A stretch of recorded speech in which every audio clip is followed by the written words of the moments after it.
So guys, here's what I had noticed. Every time that I use my scooter, it wobbles. This is the ES2 Segway scooter with extended battery. See that? There's a space in there.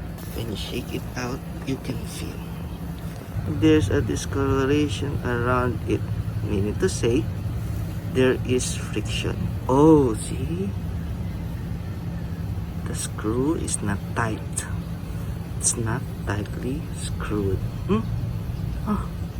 Which causes the wobbling of this entire frame.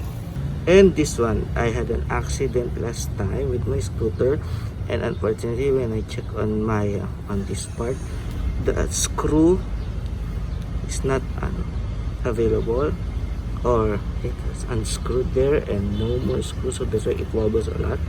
So I made a replacement. So I checked on the screw compatible for this one, and later I will flash on what type of screw. And take a look, this the stopper, it is not intact. So that's one of the main reasons why this entire body is moving, because we need to secure this one. What I had observed is that when we purchase this brand new scooter, take a look at the existing screw here. See, there's a stopper. And I will show you later our DIY ready.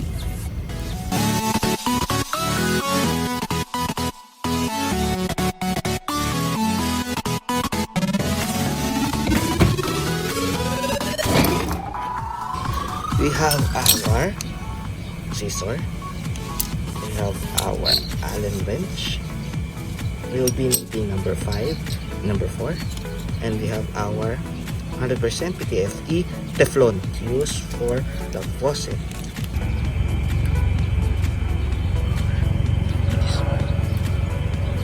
One screw at a time lang.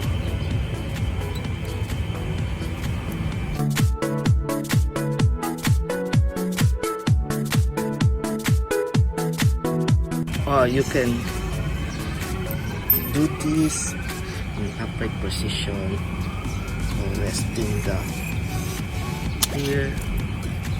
arms there, or you can do that an ample length.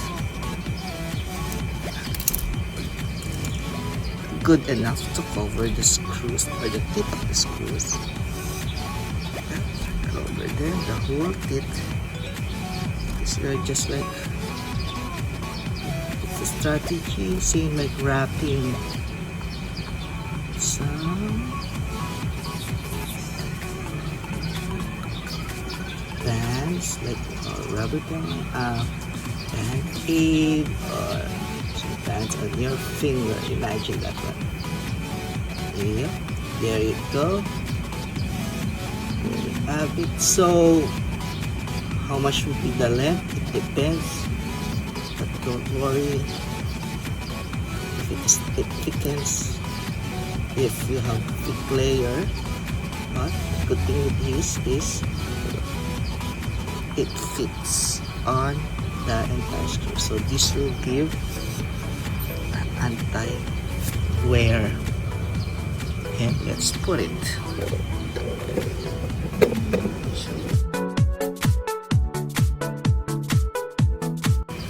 That it's hard to insert, but don't worry, it will be self-adjust. Yeah, see, it's quite tight now, which is good. We need to say it's effective. See, you can tighten it more.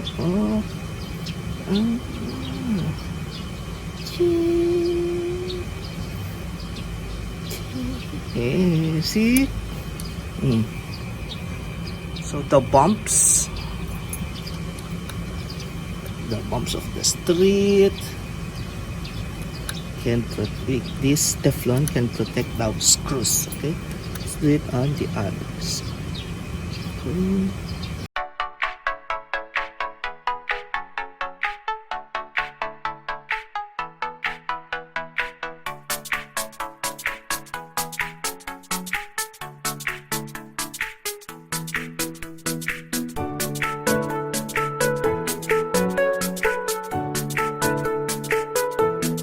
But again, this is only remedy and can last for about how many like months. But still, it's part of the maintenance that we need to check our screws regularly.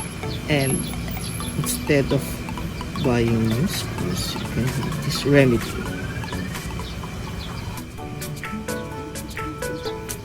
Let's screw it out now.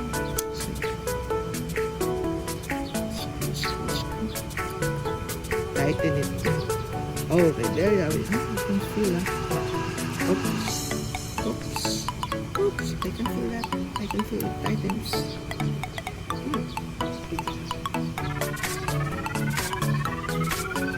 Wow.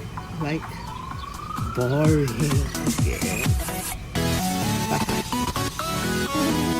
There you have it.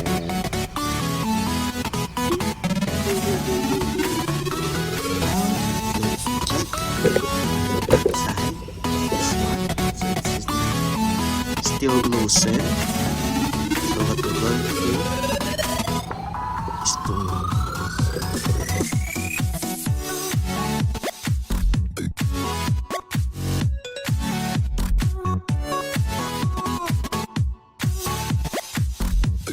one screw at a time, so that there's a screw still holding this glue. Get our Teflon.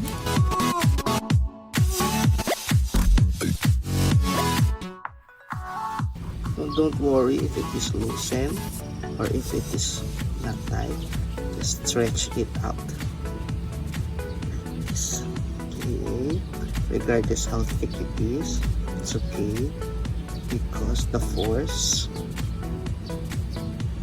exerted to the screw is in here.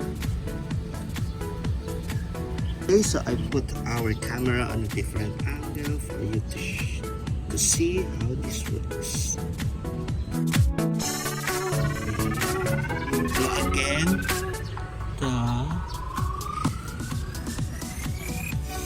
our DIY Teflon, this will serve as our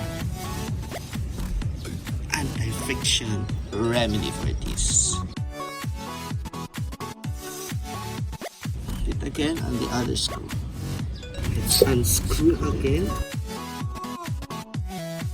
So the good thing with this one is that our beam or this bar is being supported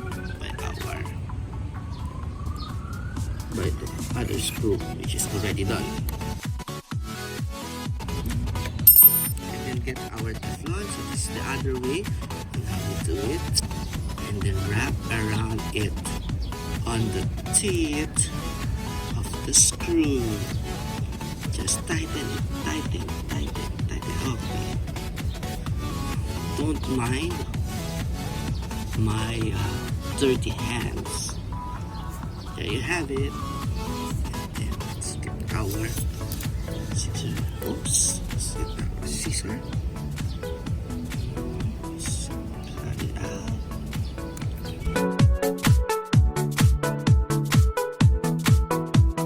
And this is the last screw for our DIY. Although this video may take long, but the good thing is that we have clear direction on the step-by-step procedure and tighten it. And there you have it. See? No more wobbling, no more moving, and it's tight. And there you have it. So, what are the remedies, or what are the this remedy will help us to solve the wobbling of our